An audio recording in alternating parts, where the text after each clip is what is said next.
instant self-realization. Is it possible?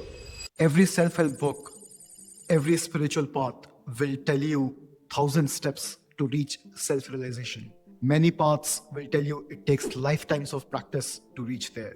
But in the Indian spiritual tradition, there has only been one instance of instant self-realization. Hi friends, welcome to Revisiting Masters. In this video today, we are going to talk about the sage Ashtavakra and his dialogue with King Janaka, which is called the Ashtavakra Gita. This is the only instant recognized in the Indian spiritual traditions where a person achieved instant self-realization, instant enlightenment, just with the transmission of a dialogue. This is the story of a boy born with 8 deformities. Ashtavakra. Ashta means 8, Vakra means deformities. A boy crooked looking on the outside, but a self-realized master on the inside. The story of Ashtavakra starts from when he was in the womb. His father was a scholar and would recite Vedas to his students. The pregnant mother would also be around. So the child in the womb was already listening to Vedas. While reciting these Vedas to his students, the father made 8 mistakes, and the child from the womb itself corrected him. The father, humiliated, cursed his own child to be born with 8 deformities, one for each correction. And the child was born with 8 deformities. Now, the most famous story around Ashtavakra starts in the royal court of King Janaka. King Janaka, renowned as the father of Mother Sita, he was obsessed with one question: what is the truth? How to reach liberation? How to achieve self-realization? And he would have frequent debates in his royal court with scholars from all across the kingdom. And the stakes were very high. The losers would be thrown into the river. In one such debate, Ashtavakra's father was against the most famous scholar of the kingdom, and he was losing badly. Someone informs the young child that his father is losing, and then the young child goes to the royal court to save his father. The moment he appears in the royal court, all the scholars start laughing at him. He looks around for a moment, and then he starts laughing himself, louder than everyone else. King Janaka, surprised by this, asks him, "Son, I understand why everyone is laughing, but why are you laughing?" And he says something that shocked everyone. He says, "Dear king, I am laughing at the stupidity of this court.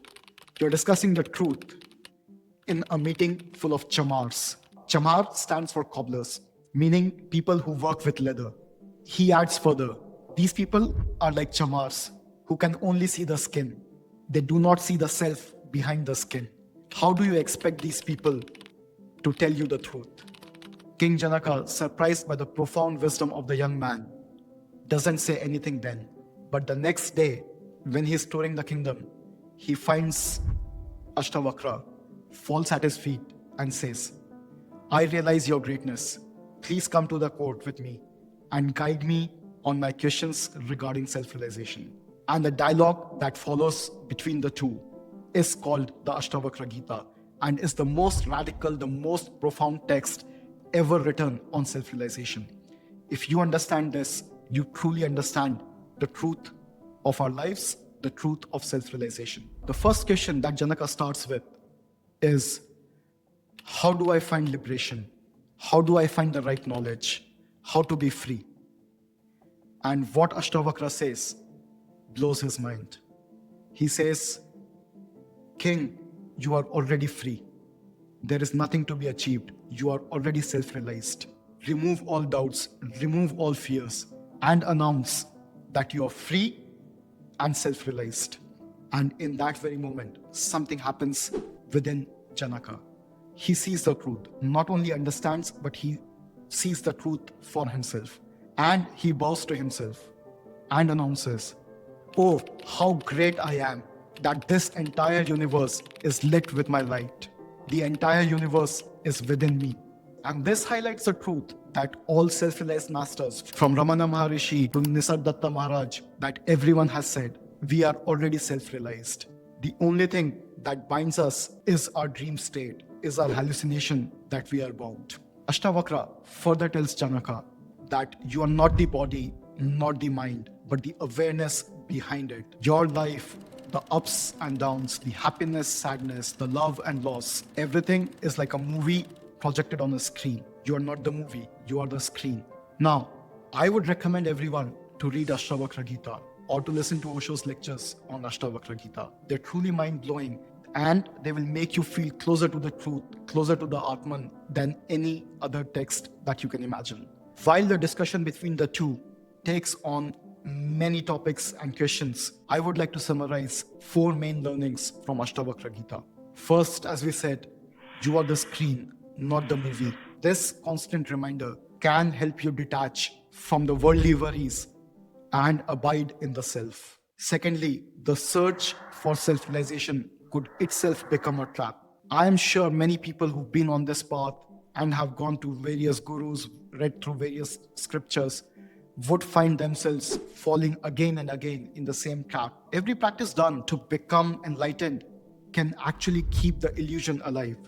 The illusion that we are bound and that we need to do something. In the Bhagavad Gita, Krishna also starts with Sankhya Yoga, telling Arjuna that your true nature is the soul, is the self, which is not born and does not die. Then the next big learning that Ashtavakra gives to Janaka is that desire and aversions are the chains which keep us in the illusion. And this is not very different to what Buddha found on self-realization, on enlightenment. Desires and aversions are the root cause of suffering. And finally understanding that self-realization is not a destination. It is a mere recognition of our true self, our true nature. Now, I would like to end this video by doing a small comparison between Ashtavakra Gita and Bhagavad Gita. Both these dialogues are a goldmine in themselves, but there is a big difference. Krishna is a worldly man. He is a lover, a politician, an avatar. He's playing all the roles in the world. What he's telling Arjuna in Bhagavad Gita can give you answers to every question in life, whether it's material or spiritual. Ashtavakra Gita, on the other hand, is the most direct, most radical, no nonsense, no beating around the bush text on self-realization. It only talks about the self. To Ashtavakra, everything else is like waves in the ocean, and he's only concerned about the ocean, not the waves. I hope this video encourages you to dive deeper into Ashtavakra Gita, and I can promise you, you'll not be disappointed. If you like this, please leave a comment or share with your friends so this incredible text can reach more people. Thank you and see you in the next video.